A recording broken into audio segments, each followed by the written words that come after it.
There exists a phenomenon so disturbing, so paradoxical, that even I hesitated to speak of it during my lifetime. It is the shadow alchemy of the empath, the unconscious transformation by which those who dedicate their lives to healing others slowly, imperceptibly, become vessels for the very darkness they sought to banish. This is not metaphor. This is not spiritual poetry. This is observable psychological reality, and it is happening to empaths across the world at this very moment. You see, the empath believes they are a lighthouse, standing firm against the storms of human suffering, casting healing light into the wounded souls of others. But what they do not realize is that every lighthouse must be built upon rock, must have an unshakable foundation. And most empaths, in their noble urgency to serve, have built their light upon sand, upon the shifting, treacherous sand of unhealed trauma, unexamined shadow, and unconscious wounds. When such a foundation meets the relentless waves of others' darkness, something catastrophic occurs. The very light they believed was their strength begins to flicker. And in that flickering, in that moment of vulnerability, the abyss they spent their lives staring into finally stares back, and it recognizes them. It calls them home. I have witnessed this transformation countless times in my practice. The healer becomes the patient. The savior becomes the one who needs saving. The empath, drowning in absorbed darkness, no longer knows where their pain ends and others begins. They have become what I call the inverse empath, not one who radiates healing, but one who radiates the accumulated shadow of every soul they tried to mend. This is Jung's forgotten lesson, the warning I embedded in my work but never spoke directly, for I knew it would terrify those who needed to hear it most.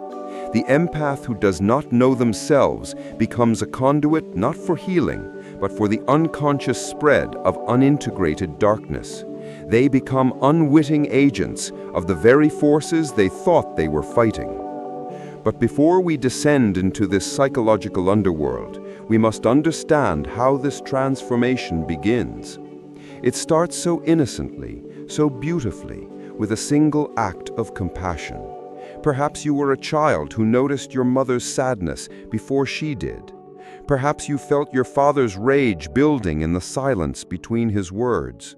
Perhaps you were the one in your family who absorbed the unspoken tensions, who took on the emotional weather of every room you entered. And you learned, without anyone teaching you, that love meant taking on others' pain, that worthiness was measured by how much suffering you could absorb without breaking, that your value lay not in who you were, but in how much of yourself you could sacrifice for others' comfort. This is the original wound of the empath, the psychic split that occurs when a sensitive soul learns to survive by becoming a container for what others cannot hold. It is beautiful in its way. It is also the beginning of a slow spiritual suicide. For what happens when you spend your life absorbing the unprocessed darkness of others? What happens when you become a psychic sponge, soaking up rage, despair, trauma, and shadow without ever learning to wring yourself out? You become saturated.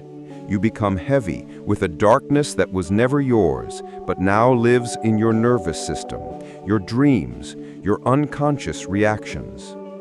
And here is where Jung's forgotten lesson becomes truly disturbing. The darkness you absorb does not simply sit passively within you. It is alive. It is autonomous. It begins to think with your mind, feel with your heart, act through your hands.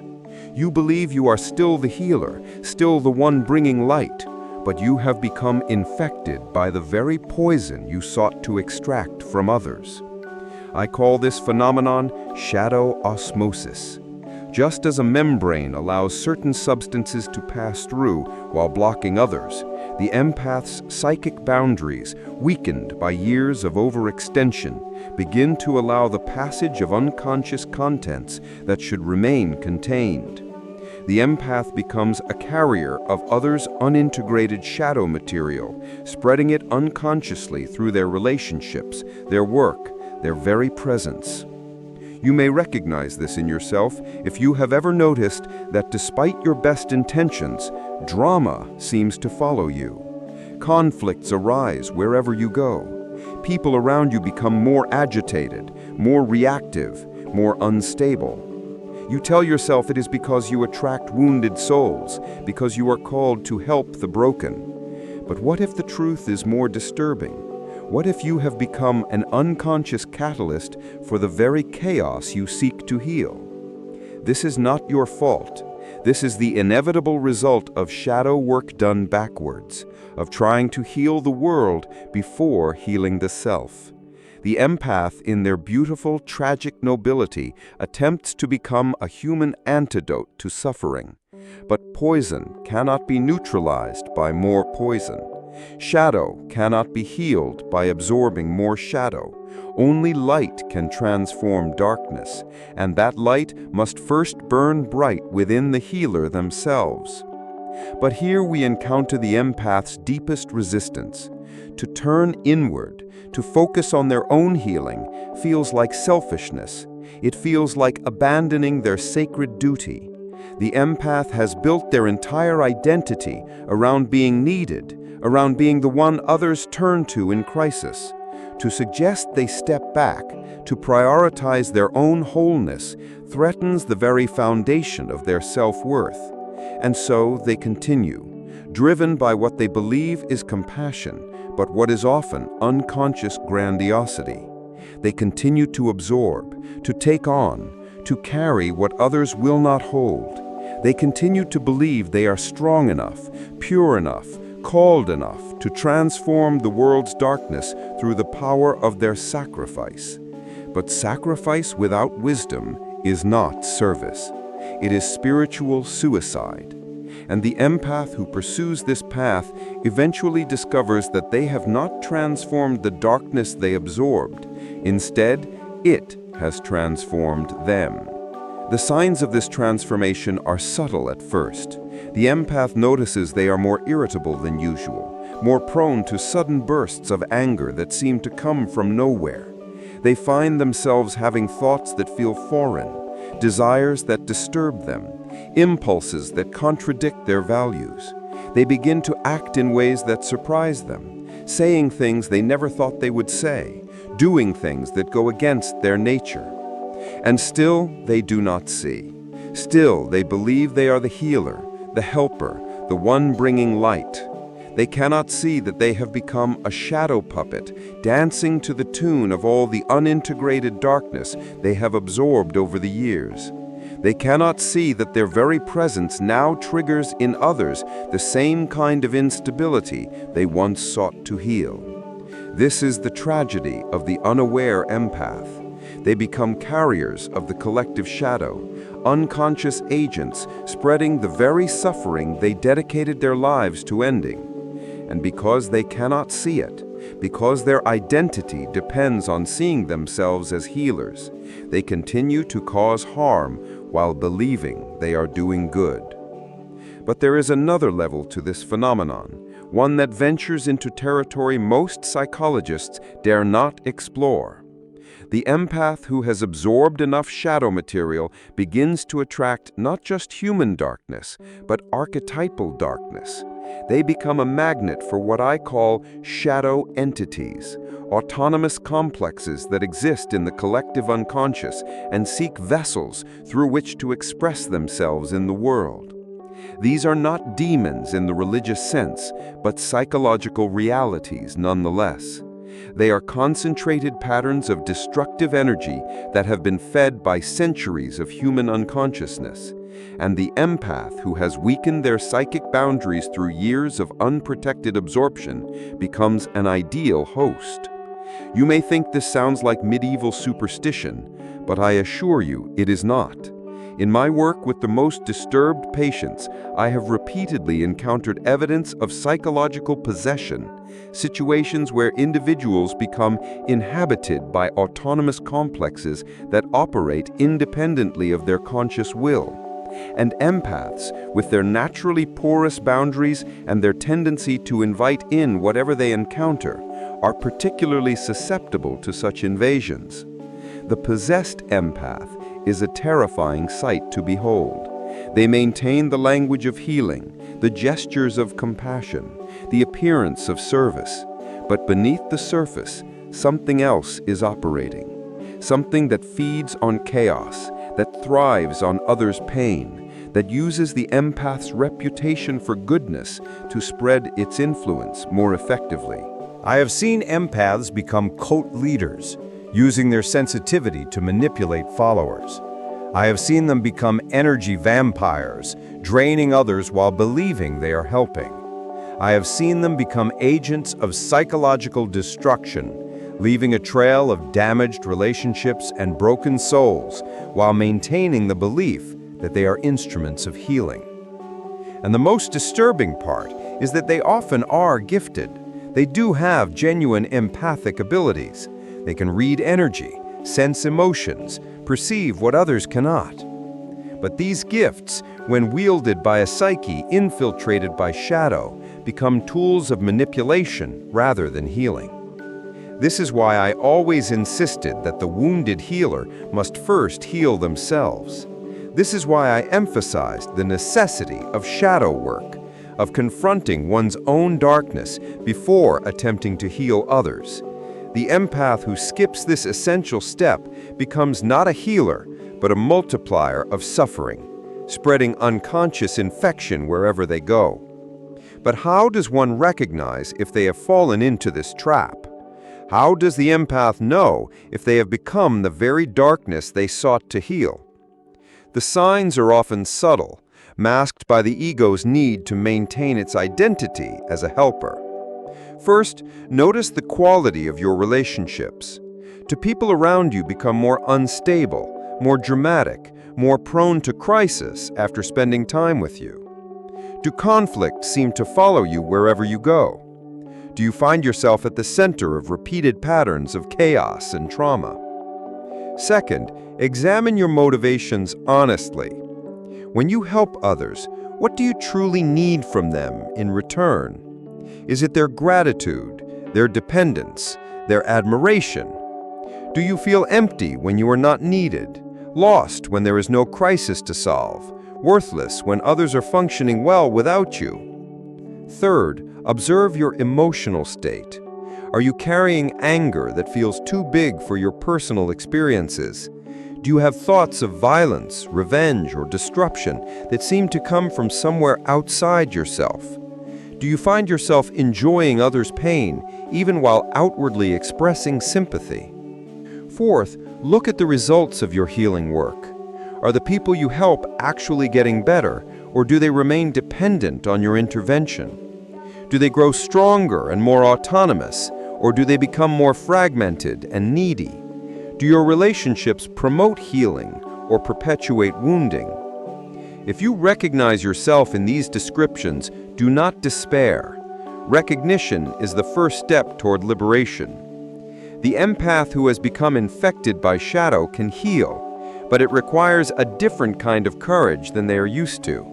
It requires the courage to turn away from others' needs and face their own darkness. This process begins with what I call the great withdrawal. The empaths must step back from their role of healer, helper, and savior. They must resist the pull to absorb others' pain, to fix others' problems, to be the answer to others' prayers. This withdrawal will feel like death, for it is the death of the identity they have built their entire life around. But in this death, something new can be born. The empath can begin to discover who they are when they are not defined by their usefulness to others. They can begin to feel their own emotions, separate from the emotional soup they have been swimming in for years. They can begin to reclaim their energy, their boundaries, their authentic self.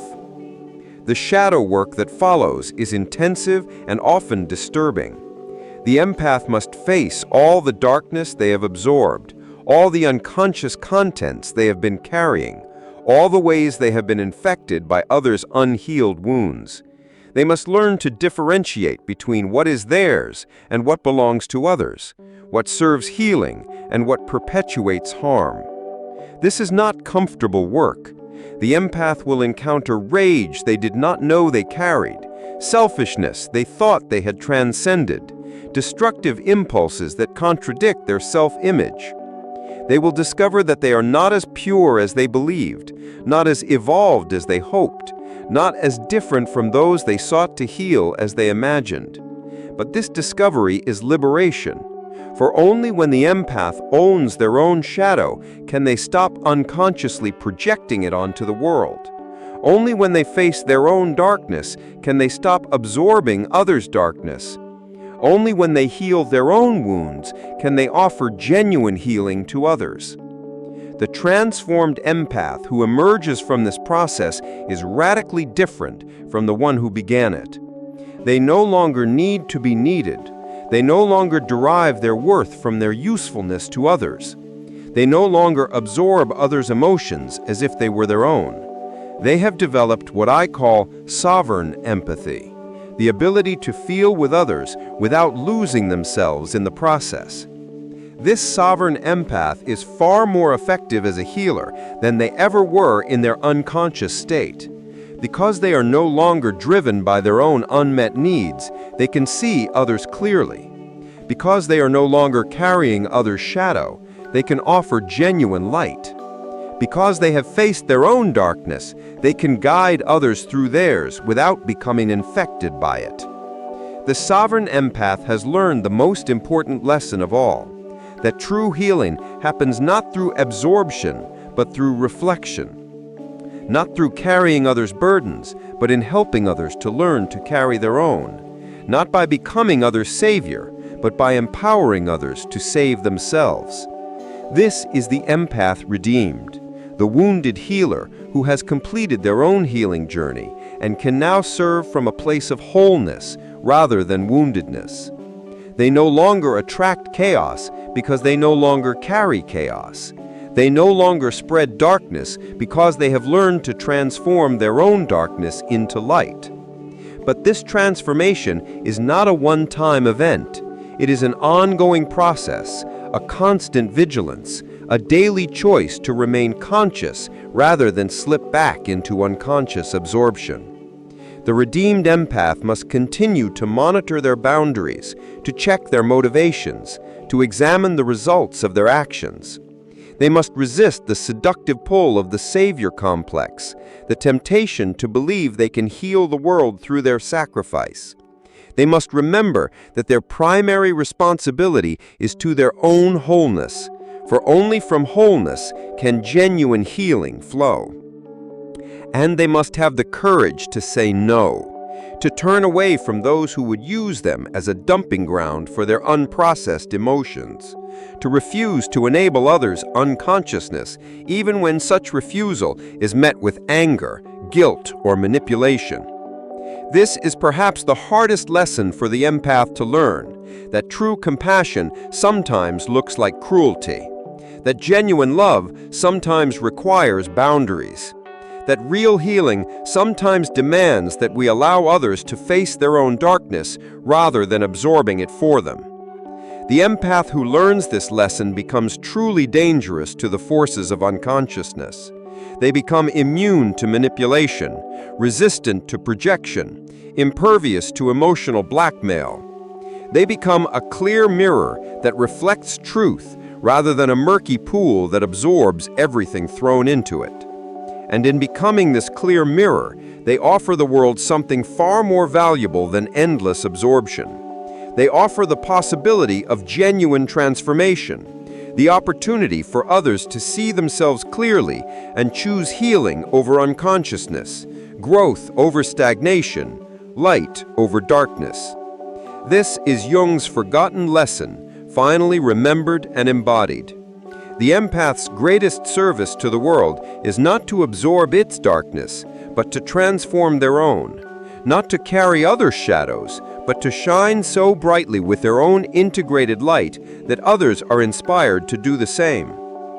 For in the end, The world is not healed by those who sacrifice themselves to its darkness, but by those who have learned to transform darkness into light within themselves and can teach others to do the same. The empath who becomes the darkness they tried to heal serves no one, but the empath who transforms their own darkness becomes a beacon of hope for all who still struggle in the shadows. The choice, as always, is yours. Will you continue to absorb the world's pain until you become indistinguishable from it? Or will you find the courage to heal your own wounds, integrate your own shadow, and emerge as a sovereign being capable of genuine service? The path of transformation awaits, but only you can walk it. Only you can choose light over darkness, consciousness over unconsciousness, healing over harm. The world is waiting not for another wounded healer, but for a healed human being who can light the way for others to heal themselves. This is the true calling of the empath, not to become the darkness, but to transform it. Not to absorb the world's shadow, but to show others how to integrate their own. This is the work that matters, the service that heals, the love that transforms. Are you ready to begin?